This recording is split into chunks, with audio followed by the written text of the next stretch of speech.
नमस्कार। आयुर्वेद दर्शिका में आपका स्वागत है। मैं हूँ वैद्य ममता मौर्य और आज हम लोग बात करेंगे मोटापा के बारे में।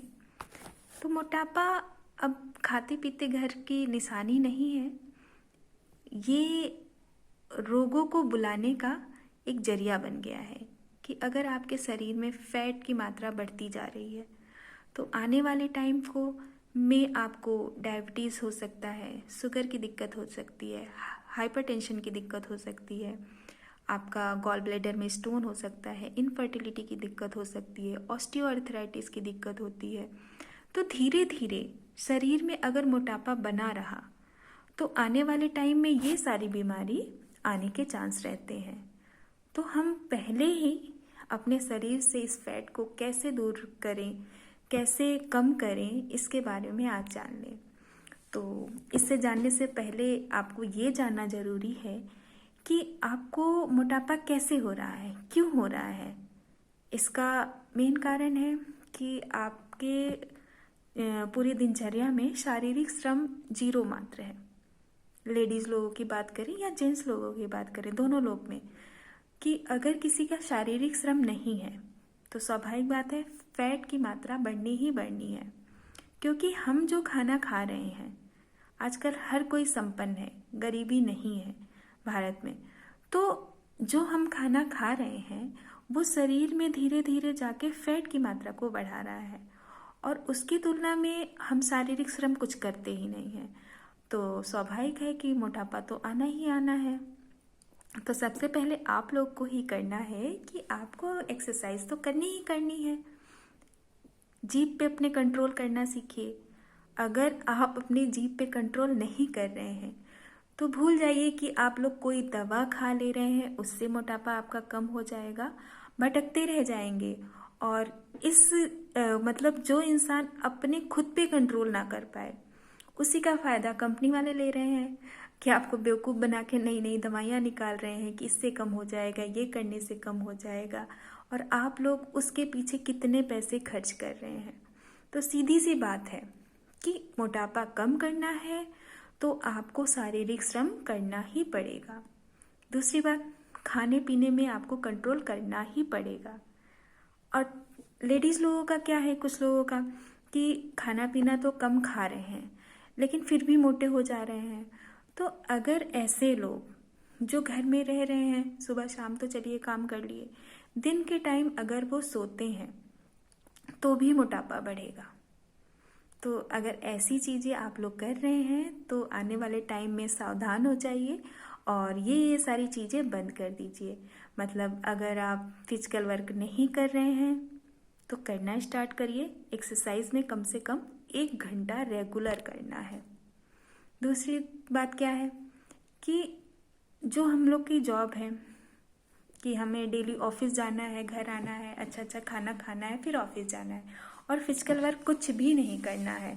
और इसके बाद का क्या प्रॉब्लम है कि जो छुट्टी का दिन है उसे भी हम अपने किसी भी फिजिकल वर्क में नहीं, मतलब ना खेलने कूदने में नहीं, बैठ के टीवी देखने, मोबाइल देखने या बाइक उठा के या कार उठा के सिर्फ घूमने में खर्च कर रहे हैं। और साथ में बाहर जाके उस दिन और कैलोरी लेके आ रहे हैं, बाहर जाके रेस्टोरेंट में खाना खा रहे हैं। तो ये सारी जो जिसने अपनी दिनचर्या बना ली है इस तरीके से, तो उसके अंदर से मोटापा तो जाना ही नहीं है, रहेगा ही रहेगा। पहले का टाइम था कि लोगों का ये कंपल्सरी होता था कि हफ्ते में 1 दिन व्रत रहना या 15 दिन में 1 दिन व्रत रहना कंपल्सरी होता था। और व्रत का मतलब ये नहीं कि आप खा पी के तली हुई चीज़ें खा रहे हैं, साबूदाना की खीर खा रहे हैं, पुड़िया तल रहे हैं कुट्टू के आटा की, ऐसा व्रत नहीं।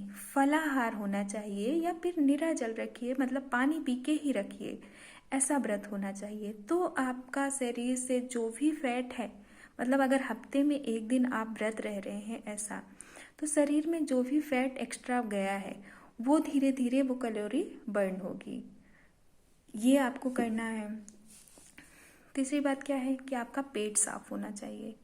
अगर आपका पेट नहीं साफ है तो फैट की मात्रा ज़्यादा बनेगी, क्योंकि हमारा खाना डाइजेस्ट नहीं होगा प्रॉपर में और वो डाइजेस्ट होके जो हमारी रस, रक्त, मांस ये धातुओं में कन्वर्ट होना था वो फैट की मात्रा में ज़्यादा कन्वर्ट होने लगेगा। तो उसके लिए हमारा पेट भी सही होना चाहिए। और पेट सही सीधे योगा से कनेक्ट करता है कि अगर आप योगा करेंगे तो आपका पेट सही होगा। लेकिन योगा करने के लिए पहले आपको पेट साफ करने वाली कुछ दवाइयाँ खाइए, फिर योगा करिए। मतलब पेट नहीं साफ है तो उसके साथ में आप योगा मत करिए, ठीक है। तो ये सारी चीज़ें ध्यान में रखते हुए और जो आप खाना खा रहे हैं उस खाना की मात्रा को कम करिए। मतलब फैटी चीज़ें जिसमें कैलोरी ज़्यादा है उसे कम करके उसके स्थान पे आप हरी चीज़ें, सैलेड का यूज करिए। मतलब जो आप खाना खा रहे हैं पहले आप सैलेड से अपना आधा पेट भरिए, उसके बाद जो रोटी जो आप खाना खाते हैं उसको हाफ कर दीजिए, आधा उतना खा लीजिए। सुबह ब्रेकफास्ट में आप जो पोहा, आपके पराठे ऐसी चीज़ें चल रही है उसकी जगह पे आप फल का यूज करिए। या फिर अभी तो ठंडियाँ आ गई हैं तो सेब का आप यूज कर सकते हैं, पपीता यूज कर सकते हैं। और खाना इसके बाद खाइए, लेकिन खाना आपको 9-10, 10-11 के बीच में ही खा लेना है। 1-2 बजे का टाइम कुछ नहीं होता है खाने का। उसके बाद शाम का खाना भी आप 10 बजे से पहले पहले खाइए, ठीक है। और सुबह में उठ के फ्रेश होके योगा भी करना ज़रूरी है।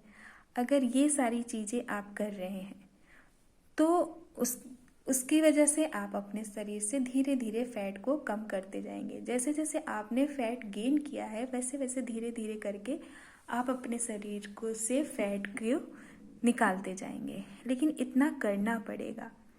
किसी दवा के पीछे मत भागिए कि आपको कोई दवा दे देगा और उसकी वजह से आप पतले हो जाएंगे, ऐसा नहीं है। आपको खुद से करना पड़ेगा तभी आप पतले हो सकते हैं। और ऐसी कोई दवा जो आपको खाने की वजह से पतला कर रही है तो वो आपके शरीर में साइड इफ़ेक्ट भी डाल सकता है। तो बेहतर है कि आप लोग अपनी जीभ पे कंट्रोल करके, अपने शरीर को तब करके, एक्सरसाइज करके, ये सब करते हुए अगर अपने शरीर का फैट कम कर रहे हैं तो वो बेहतर रहेगा। तो उम्मीद है कि आप लोग फॉलो करिए इसे और स्वस्थ रहिए। धन्यवाद।